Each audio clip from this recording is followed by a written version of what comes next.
আমরা অনেকেই চশমা ব্যবহার করি, সেটা অনেকে একদম কম বয়স বাচ্চা বয়স থেকেই চশমা ব্যবহার করে, আবার অনেকে একটু বড় হলে চশমা ব্যবহার করে, স্কুল গোয়িং এজে গিয়ে চশমা ব্যবহার করে। তো আমাদের সবারই মাইন্ডে একটা কোশ্চেন থাকে বা প্যারেন্টসের মাইন্ডে একটা কোশ্চেন থাকে যে আমার বাচ্চা তো এখন চশমা পড়ছে, তো এই চশমাটা কি এর জন্য ভালো, না চশমার পরিবর্তে অন্য কোনো অপশন রয়েছে, বা চশমা ছাড়া কি দেখতে পাবে না, তার কোনো কি ট্রিটমেন্ট নেই, ওষুধে বা ড্রপে বা এতে কি ভালো হবে না। এইরকম বিভিন্ন রকম কোশ্চেন থাকে, তো সেইগুলোর রিপ্লাই নিয়ে আজকের আমার এই ভিডিও। প্রথমেই আসি চশমা। চশমা একটা অপটিক্যাল ডিভাইস যার মাধ্যমে আমরা ক্লিয়ার দেখি। তো চশমা ভালো না খারাপ, প্রথমে তার রিপ্লাই আসে। চশমা অবশ্যই আমাদের চোখের জন্য ভালো যদি আপনি একজন সঠিক অপটোমেট্রিস্ট বা অপথ্যালমোলজিস্টের কাছে গিয়ে পাওয়ার চেক করে সঠিক পাওয়ারের চশমা ব্যবহার করেন, তবেই সেটা আপনার চোখের জন্য ভালো। তো এখানে আমরা আসলাম যে চশমা অবশ্যই আমাদের চোখের জন্য ভালো। 2 নাম্বার, চশমা কি সারা জীবন ব্যবহার করে যেতে হবে? এখানে ডিপেন্ড করে যে আপনার পাওয়ারটা রিফ্র্যাক্টিভ এররের জন্য না অ্যাকোমোডেশনের জন্য। যদি আপনার বয়স কম হয়, আপনার অ্যাকোমোডেশন রিলেটেড প্রবলেম থাকে, সেই ক্ষেত্রে মানে যেটা বলা হয় ল্যাটেন্ট হাইপারমেট্রোপিয়া, সেই ক্ষেত্রে যখন প্লাস পাওয়ারটা +1 নিচে হয় তখন সেটা অনেক ক্ষেত্রেই চলে যায়, তো চশমা ব্যবহার করতে করতে ওটা ঠিক হয়ে যায়।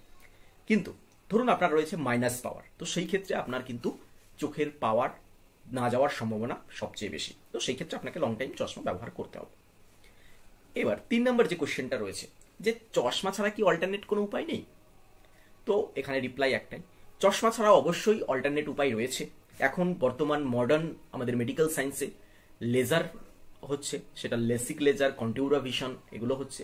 এছাড়াও আইওএল ইমপ্লান্টেশনের মাধ্যমে আমরা পেশেন্টের যে রিফ্র্যাক্টিভ এরর সেটা ঠিক করার চেষ্টা করছি। কিন্তু অবশ্যই সেটা আপনার 22 বছরের উপরে যে পেশেন্টগুলো রয়েছে তাদের ক্ষেত্রেই প্রযোজ্য। যদি আপনার বয়স 18 বা 22-এর নিচে হচ্ছে, তো সেই ক্ষেত্রে আমরা পেশেন্টকে কখনোই এই লেজারের ক্ষেত্রে বা যে কোনো সার্জারির ক্ষেত্রে আমরা যেতে বারণ করি, বিশেষ করে রিফ্র্যাক্টিভ এররের ক্ষেত্রে।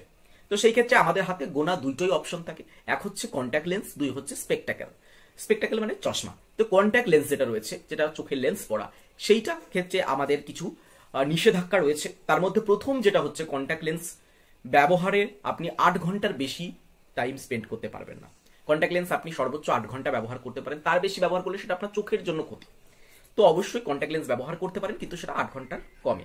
এইবার বাচ্চাদের ক্ষেত্রে কিন্তু কন্ট্যাক্ট লেন্স সেইভাবে ব্যবহার করা একটু রিস্কি হয়ে যায়, কারণ বাচ্চাদের ক্ষেত্রে তারা খেলাধুলো করে বা সেটা পরে ঘুমিয়েও যেতে পারে, আবার তাদের ক্ষেত্রে ক্লিন করাটাও একটু ডিফিকাল্ট হয়ে পড়ে, প্যারেন্টসদেরকে করতে হয়। তো সেই ক্ষেত্রে কন্ট্যাক্ট লেন্সের তুলনায় স্পেকটাকেল খুব ভালো একটা অপশন। তো চশমার ক্ষেত্রে প্রথমেই বললাম যে আপনি একজন অপথ্যালমোলজিস্ট বা অপটোমেট্রিস্টের কাছে গিয়ে সঠিক পাওয়ারটা নিয়ে সঠিক পাওয়ারের চশমাটা গ্রহণ করুন, সেক্ষেত্রে স্পেকটাকেল আপনার জন্য ভালো অপশন হতে পারে।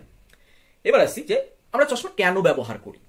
এখানে একটা প্রশ্ন আসে যে চশমা কেন ব্যবহার করব। তো আমাদের এখনকার যে মডার্ন লাইফস্টাইল, তো সেই ক্ষেত্রে চশমা দুটো কারণে সাধারণত ব্যবহার করা হয়। একটা ব্রড, যেটা বেশিরভাগ ক্ষেত্রে ব্যবহার করা হয়, সেটা হচ্ছে রিফ্র্যাক্টিভ এররের ক্ষেত্রে। আর খুব কম পার্সেন্টেজের মানুষ রয়েছে যারা ফ্যাশনের জন্য চশমা ব্যবহার করে। তো এই যে রিফ্র্যাক্টিভ এরর, এই রিফ্র্যাক্টিভ এরর আমরা সাধারণত এখানে রিফ্র্যাক্টিভ এরর বলতে যেটা হচ্ছে মায়োপিয়া, মানে যাদের মাইনাস পাওয়ার রয়েছে তাদের ক্ষেত্রে বলছি, হাইপারমেট্রোপিয়া মানে যাদের প্লাস পাওয়ার রয়েছে তাদের ক্ষেত্রে, এবং অ্যাস্টিগমেটিজম যাদের সিলিন্ড্রিক্যাল পাওয়ার রয়েছে তাদের ক্ষেত্রে। এছাড়াও অ্যাফেকিয়া মানে যাদের চোখে যে লেন্সটা, সেই লেন্সটাই প্রেজেন্ট নেই। তো সেই ক্ষেত্রে আমরা এইসব পেশেন্টের ক্ষেত্রে স্পেকটাকেল ইউজ করতে বলি। এছাড়াও কিছু অ্যাকোমোডেশন রিলেটেড প্রবলেম থাকে, মাথা ব্যথা, চোখে ব্যথা, তো সেই ক্ষেত্রেও আমরা চশমা প্রেসক্রাইব করে থাকি। তো এইগুলো হলো চশমার মোটামোটা কারণ যার জন্য পেশেন্ট চশমা ইউজ করছে। তো আমরা এই ভিডিওতে ডিটেলসে কথা বললাম যে চশমা ভালো না খারাপ, চশমা কি সারা জীবন ব্যবহার করতে হবে, বা চশমা ব্যবহার ছাড়া অল্টারনেট কোনো উপায় আছে কিনা। ঠিক আছে, তো ভিডিওটা ভালো লেগে থাকলে লাইক করো এবং চ্যানেলটাকে সাবস্ক্রাইব করো আরো নতুন নতুন চোখ রিলেটেড এবং হেলথ রিলেটেড ভিডিও পেতে। Thank you.